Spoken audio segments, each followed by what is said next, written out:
Boa noite, pessoal! Sejam todos muito bem-vindos à Segunda Sábia. Tudo bem com vocês? Hoje nós vamos conversar sobre um tema muito diferente, que é a beleza da interpretação e o risco também da interpretação, né, gente? Então, sejam todos aí muito bem-vindos. A gente está também no YouTube, no Facebook, no Doutora Elaine Pimentel e também no Instagram. Olá! Olá, pessoal! A Segunda Sábia é uma oportunidade que nós temos de conversar sobre assuntos os mais diversos possíveis e que trazem, que fazem menção à saúde, né? De alguma forma que a gente correlaciona com a saúde.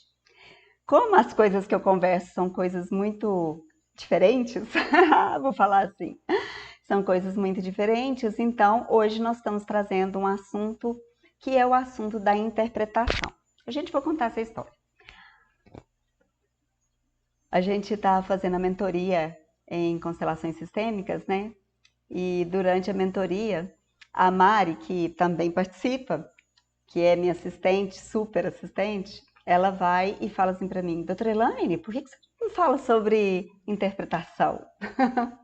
E aí fala assim, oh Mari, sabe que é uma boa falar sobre interpretação? Por quê? Porque interpretação tem um lugar na vida artística e tem um lugar muito diferenciado quando nós tratamos de pessoas, quando nós tratamos de saúde, quando nós tratamos de olhar para o ser, né, como um todo. Eu queria começar contando uma história, para vocês entenderem como que a gente tem vários pontos de vista, diferentes percepções, e qual a percepção que é utilizada para a gente verificar alguma coisa, quando essa percepção está ativa em nós, como que isso muda a forma como a gente guia um caso, né? Então, é a história de um índio chamado Elk Black.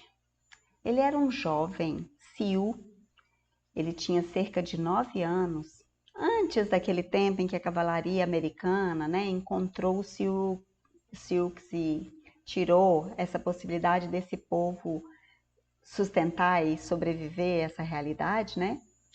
Então, esse menino, o Elk Black, ele ficou doente. E ele ficou doente psicologicamente, não era fisicamente.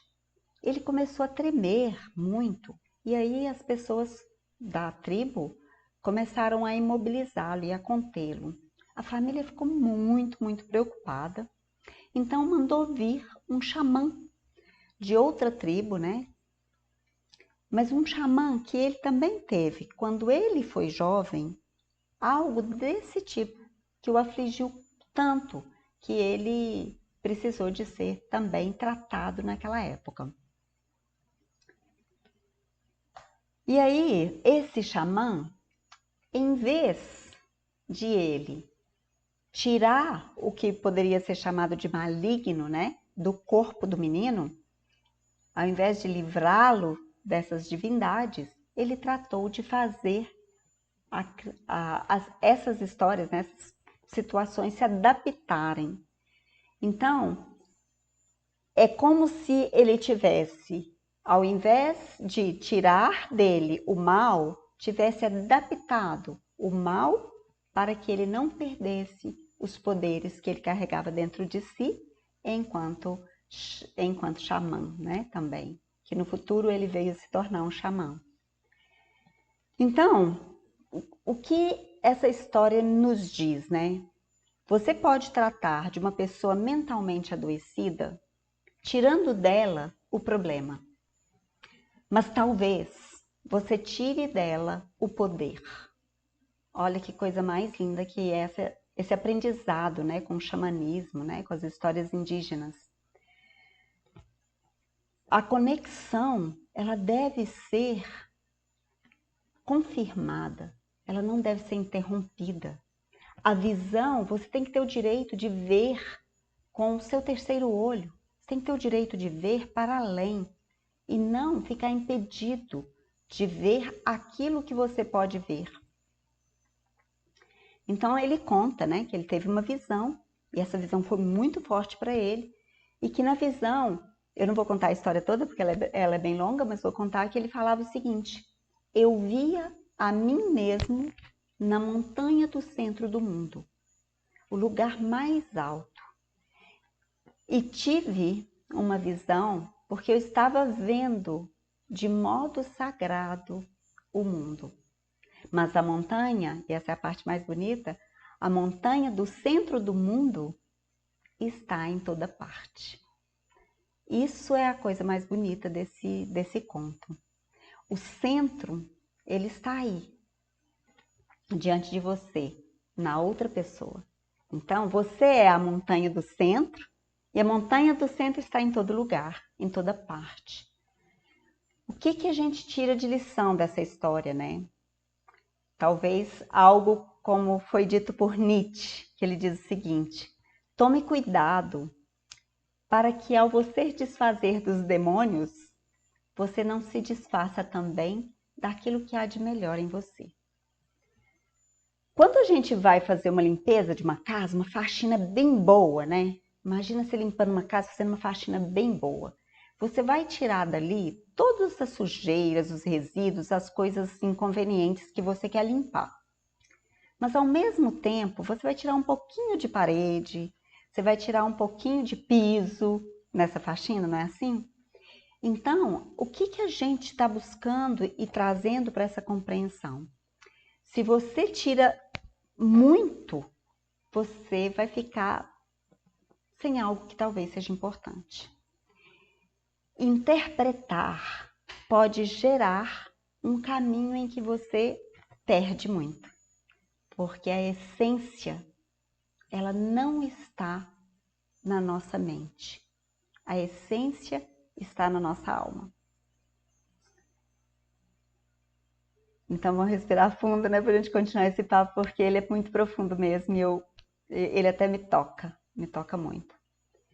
Quando eu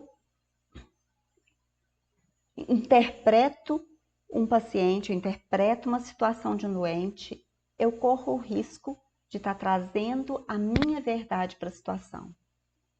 Mas, quando o próprio paciente, ele se traduz, quando ele mesmo se vê no tempo e espaço dele, talvez eu esteja mais isenta e com isso eu corra menos risco de interpretar ao meu bel prazer. Então, doutora Elaine, qual que é a beleza da interpretação? Gente, imagina um cantor cantando uma música que ele gosta muito e que toca ele profundamente na alma. Ele interpreta com todos os sentidos dele. Isso é a beleza de uma interpretação. Então, quando nós vamos para o campo das artes, quando nós vamos para o campo da conexão fina, aí a interpretação artística tem um lugar. A arte, nessa forma de medicina que eu ensino, nessa forma de olhar o paciente que eu ensino, né? E eu falo isso porque estou tentando me comunicar com todos os terapeutas e as pessoas que querem olhar do ponto de vista da nova consciência, né, para as pessoas, é esse olhar em que a gente respeita o que é, do jeito que é, sem fazer inferências, colocando as pessoas num nível de igualdade quando elas não são iguais. Eu não sei se vocês estão captando, se vocês estão me entendendo. Eu estou olhando aqui para o Instagram, olhando aqui para o YouTube, por isso que o meu rosto está virando, tá, gente? Então, qual que é a oportunidade que a gente tem quando a gente escuta essa conversa, né? A gente tem uma oportunidade de olhar para o nosso cliente, para o nosso paciente e compreendê-lo, não entendê-lo. São coisas diferentes, tá bem? Quando eu entendo, eu estou usando o meu intelecto, eu estou usando a minha razão, o meu lado esquerdo do cérebro. Quando eu compreendo, eu aprendo algo que é muito pessoal. algo que é exclusivo desse ser e que eu só aprendi porque eu desliguei a minha pensatura, para brincar um pouquinho com as palavras. Quando eu desligo a minha vontade de saber mais, eu posso olhar para aquela pessoa que está diante de mim do jeito que ela é verdadeiramente, sem interpretações. É a chance que eu tenho de apreciar, sem julgar. É a chance que eu tenho de olhar para além das aparências, para além daquilo que se apresenta do modo intelectual. Não é bonito isso, gente? Não sei se vocês estão me acompanhando, eu sei que esse assunto é... Para quem trabalha com constelações e para quem olha para o campo fenomenológico, é muito tranquilo esse tipo de fala, né? Mas para quem está, eu vou falar assim, quem está no mundo habitual, né? Talvez ache isso um pouco complicado. É claro que nem todo mundo vai se adaptar a esse modo de olhar. É claro que esse modo de olhar pode ser muito específico e ele pode ser até... Sabe quando parece que você está falando uma coisa e ninguém está entendendo o que você está falando? Assim, você está falando meio chinês num grupo de brasileiros? Então, mas é um jeito de olhar que contempla a totalidade e que contempla também a individualidade. Aquilo que eu falei para vocês na última conversa que nós tivemos na quinta-feira, né?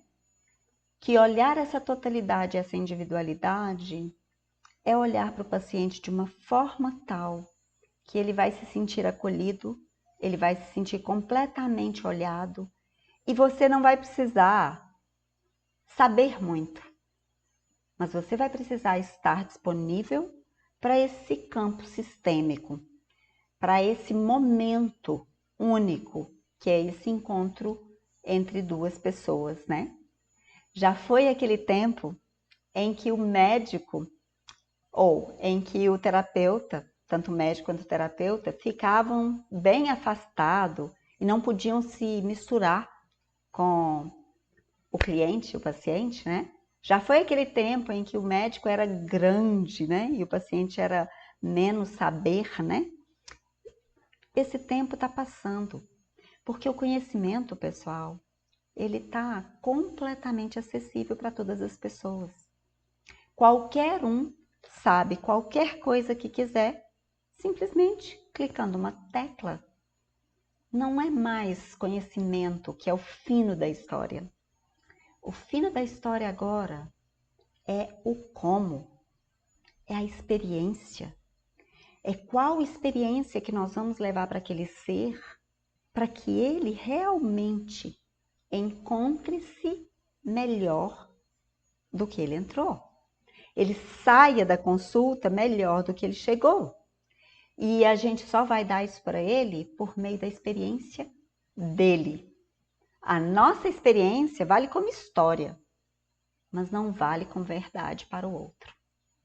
A minha experiência é muito boa, mas ela não vai tirar o outro do problema que ele traz.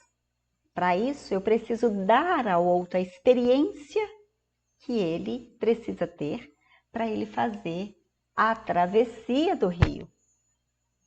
Você pode dar todo o conhecimento, olha, em tal lugar você vai ter que usar boia. Em tal lugar você vai poder andar porque tem chão, tem apoio para você. Mas se você der todo o conteúdo para ele e ele não entrar no rio, ele não vai ter experiência. Já viu aprender a nadar só por manual? Não existe, né? A gente precisa de ir para a experiência. E o bom terapeuta, o bom profissional da área da saúde daqui para frente vai ser aquele que conseguir dar ao cliente a própria experiência. A experiência que ele precisa para ele ir adiante. Isso pode ser muito novo, por um lado, mas a gente já está usando isso há algum tempo, né? E é esse o desafio. O desafio da vida agora, nos tempos atuais, não é mais conhecimento. Agora é dar ao outro a possibilidade de ele fazer, de ele sentir, de ele experimentar, né? E experimentar é aquela condição em que eu tenho que botar a mão na massa. Não dá mais para eu ficar só indo para os cursos, sabe? Ah, vou para o curso. Eu adoro, sempre adorei na minha vida inteira ir para os cursos e para os congressos. Sabe por quê? Porque lá eu era aluna, não tinha obrigação de nada, né? Entre aspas, né, gente? Mas a gente sente, enquanto a gente é aluno, a gente sente que a gente tem mais liberdade, a gente pode errar, né? E é isso a experiência. A experiência não é para você acertar. A experiência é para você viver. É o processo da vida.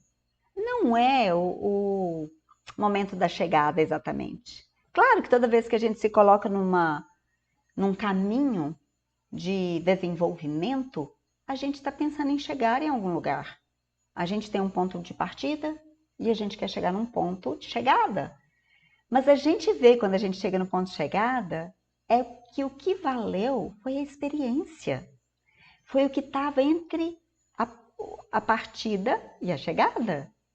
E é quando você olha para trás, você está lá. Eu estava hoje conversando com meus amigos aqui de Curitiba, né? E eles me perguntando sobre a minha experiência da Índia e eu falando para eles que eu não trocaria nunca essa ida para a Índia, esses 5 meses na Índia por nada desse mundo.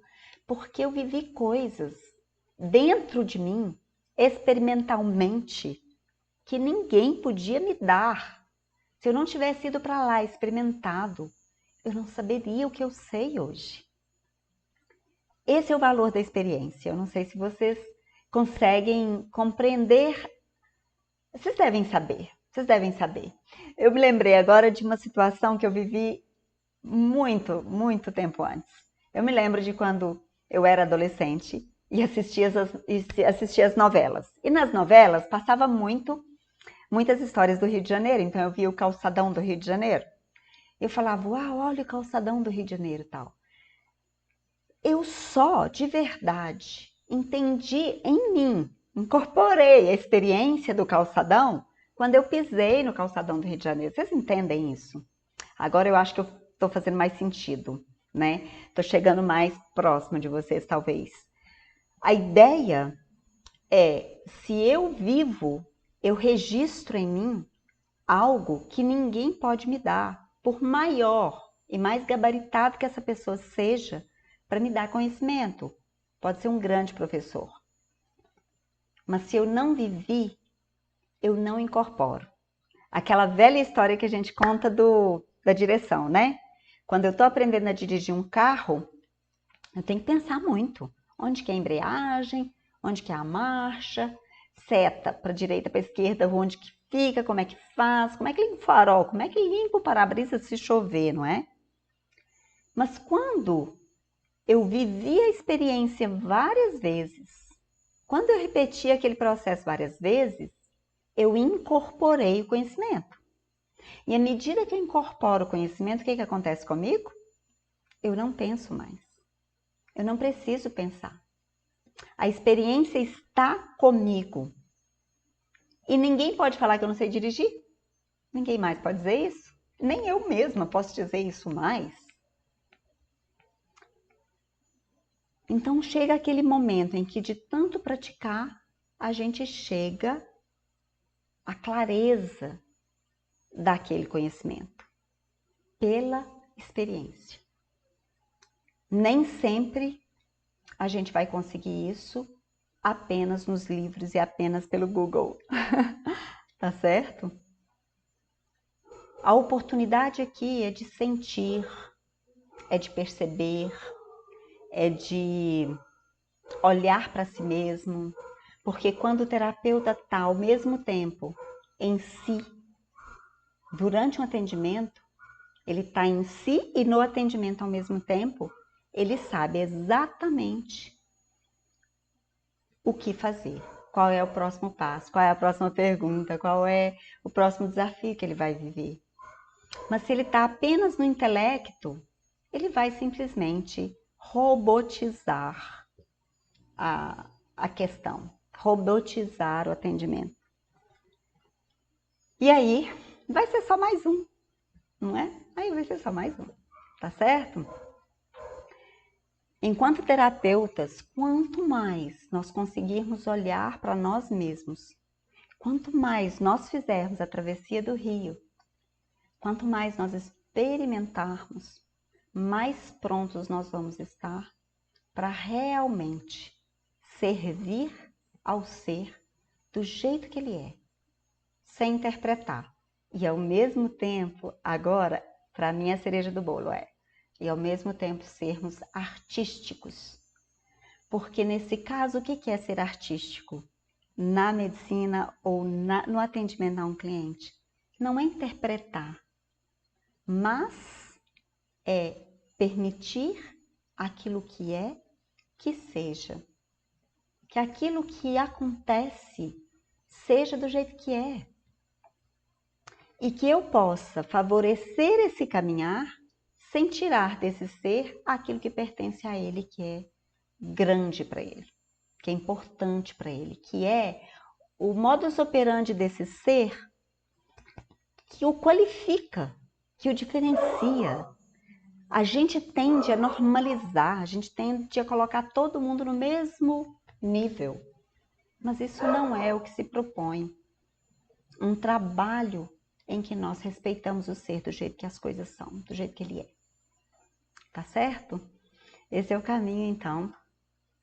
E esse é o nosso desafio enquanto promotores de uma saúde da era da consciência, da nova era, né? Tem uma frase do Steve Jobs, né? Do Steve Jobs, que ele fala o seguinte: fique com fome, fique tolo, né? Fique com fome, fique tolo. O que quer dizer isso? Ele está dizendo, tenha gana de saber mais.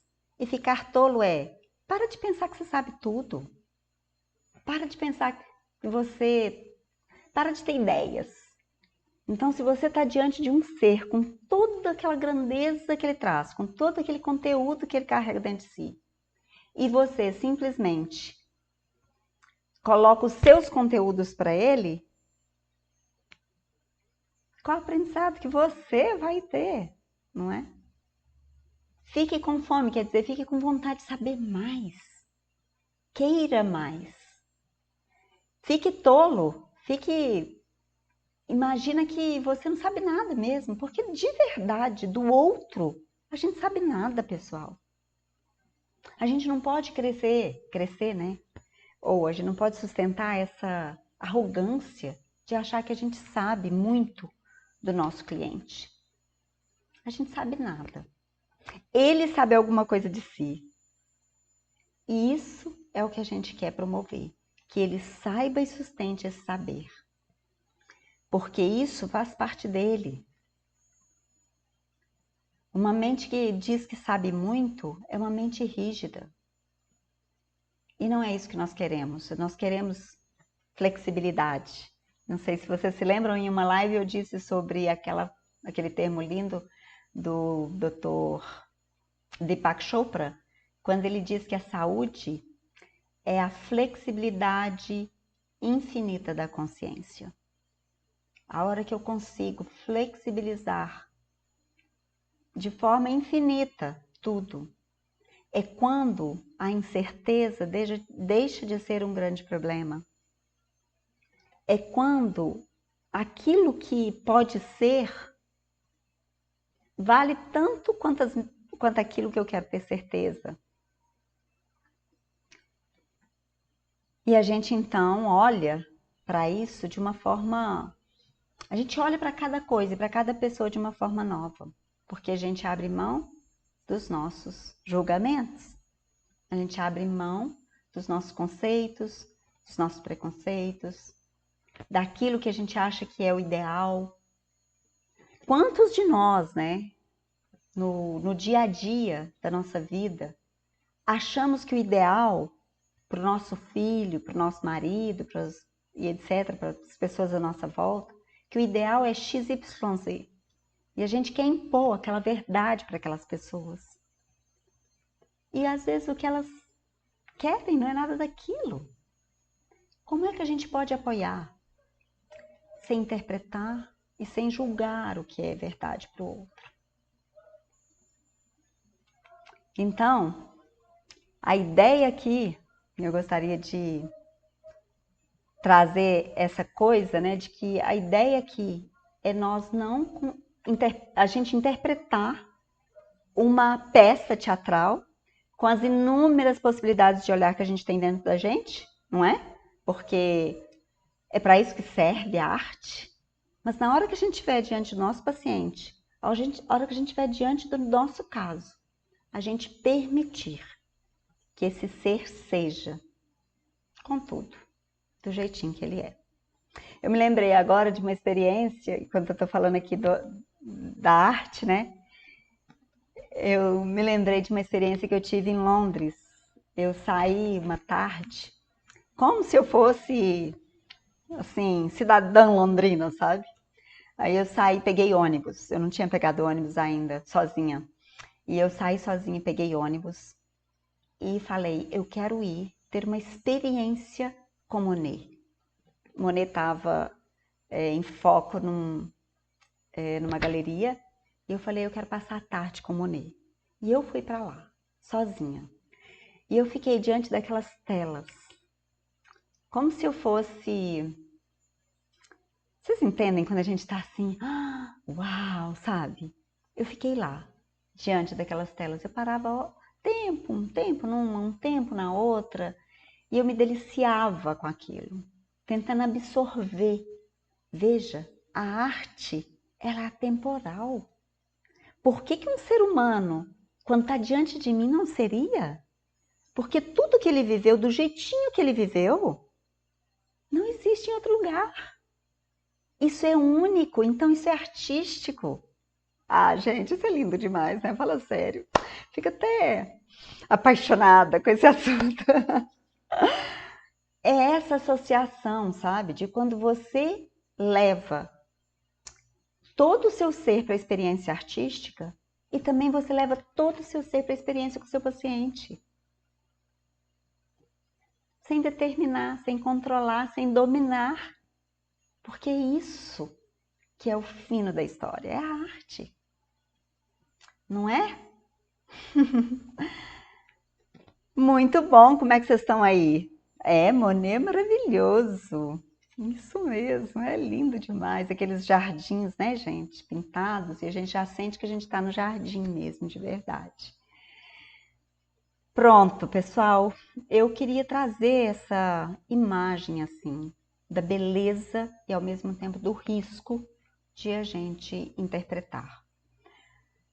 A interpretação, quando eu tomo como certo aquilo que é o meu pensamento, pode prejudicar o outro. A interpretação pode atrapalhar uma pessoa. Pensem de verdade nisso. Diante do caso que vocês forem ver, diante do paciente que vocês forem atender, diante das pessoas que vocês forem curar, né?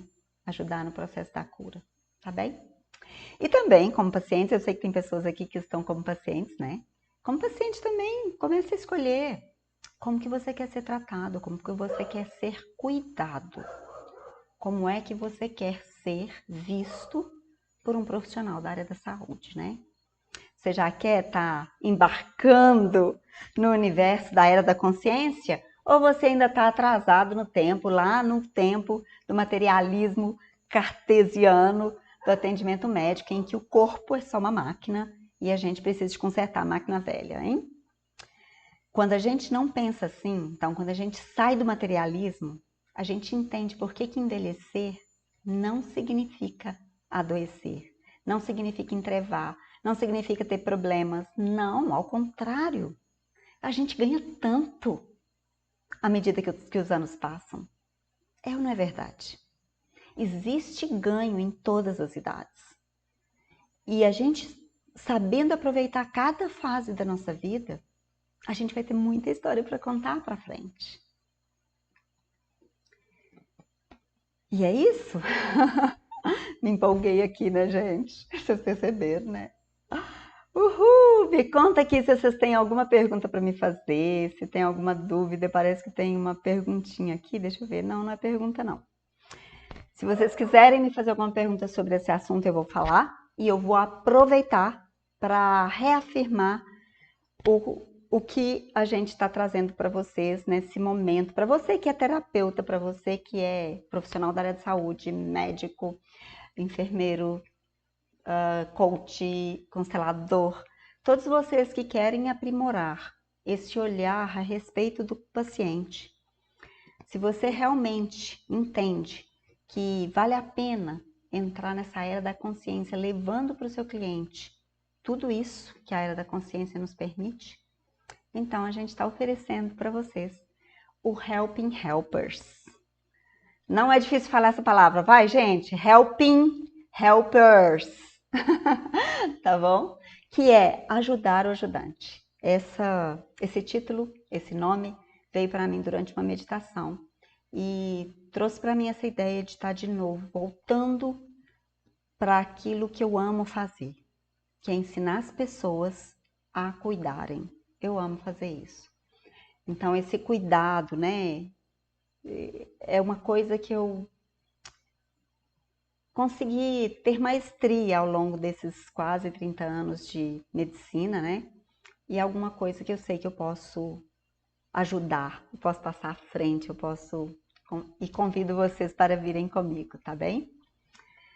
Então, meus amores, a gente tem o nosso link para aquisição do Helping Helpers, está na bio do Instagram, se você quiser adquiri-lo.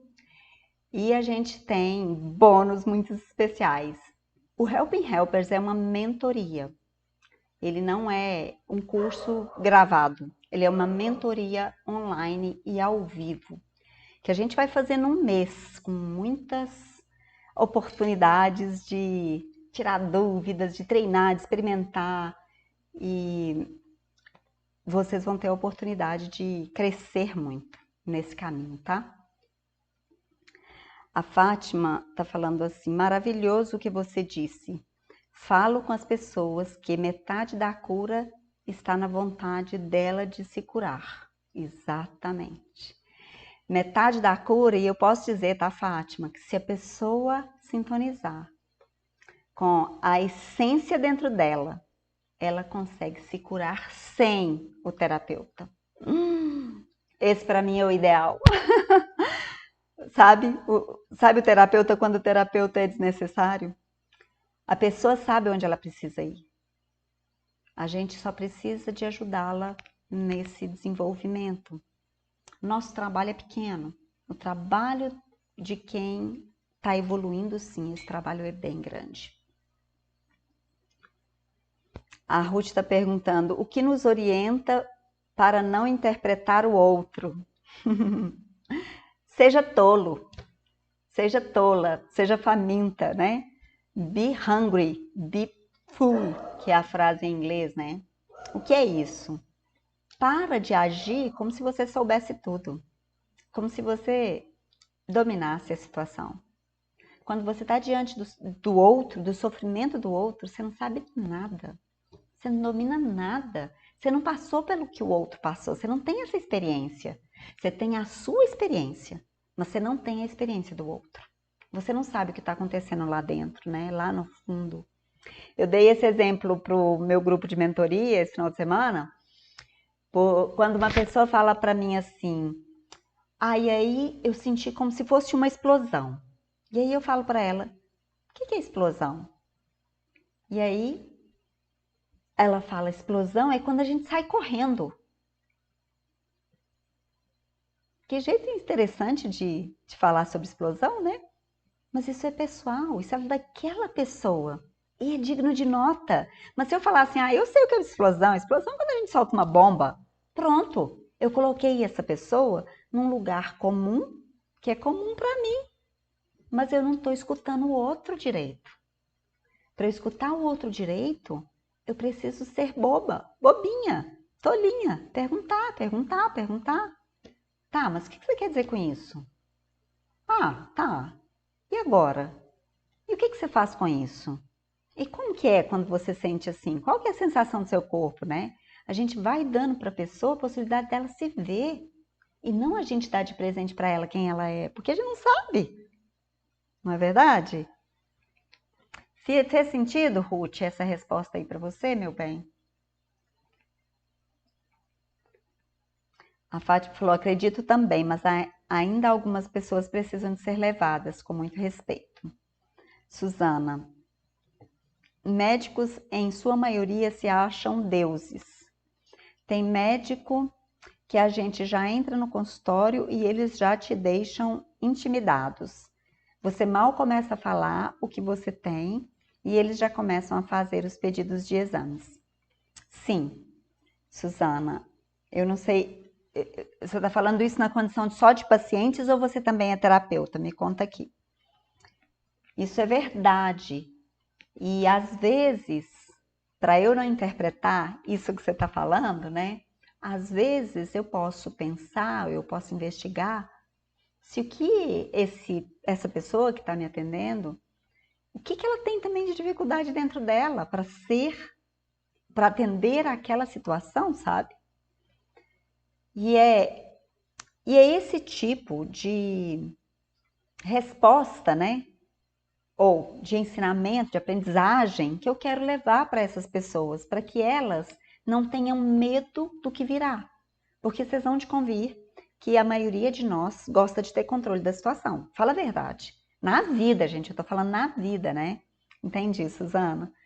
Na vida a gente já gosta de ter controle das situações. O que nós estamos vivendo na pandemia? Não é uma completa incerteza? E a gente não está tendo que se adaptar a isso? Então é muito complexo para um médico que é treinado a saber tudo e a dar diagnósticos, né? A dar respostas prontas na hora, é muito difícil para ele não saber. E é isso que eu quero ajudar. Eu quero ajudar o profissional da área da saúde a entender que não saber é lex flexioris parca. O que significa? É bom. É bom não saber. Por quê? Porque hoje todo mundo sabe, gente. Se todo mundo sabe, eu não sou rara nem cara. Todo mundo sabe? Clica lá pra você ver. Clica uma teclinha do computador pra você ver se você não sabe. Você sabe tudo. A ideia agora é não saber. A ideia agora é aprender o que é fenomenológico. E nisso nós temos muita experiência com as constelações. As constelações me ajudaram demais a ir para esse campo do fenomenológico. De saber que tudo está certo do jeito que está. Que não tem que ser melhor para mim. Tem que ser melhor para o paciente se ele quiser. Entende, gente? Legal. A Ruth falou, fez sim, doutora Elaine, preciso saber mudar isso. Obrigada. De nada, querida. Isso aí, pessoal. Pessoal do YouTube, alguma pergunta? Eu tô vendo vocês aqui. Olha, Miriam falou que estava entendendo, né, Miriam? Eu vi você falando. Ah, boa. Uhum. Isso aí, pessoal. Tem alguém que é terapeuta, que é da área de saúde aqui? Fala assim, faz assim para mim. Que é da área de saúde, ou que é terapeuta, que é médico, que atende pessoas já no trabalho que faz. Fala eu, então faz assim, para eu saber. Porque aí, talvez vocês queiram me perguntar mais alguma coisa específica, né?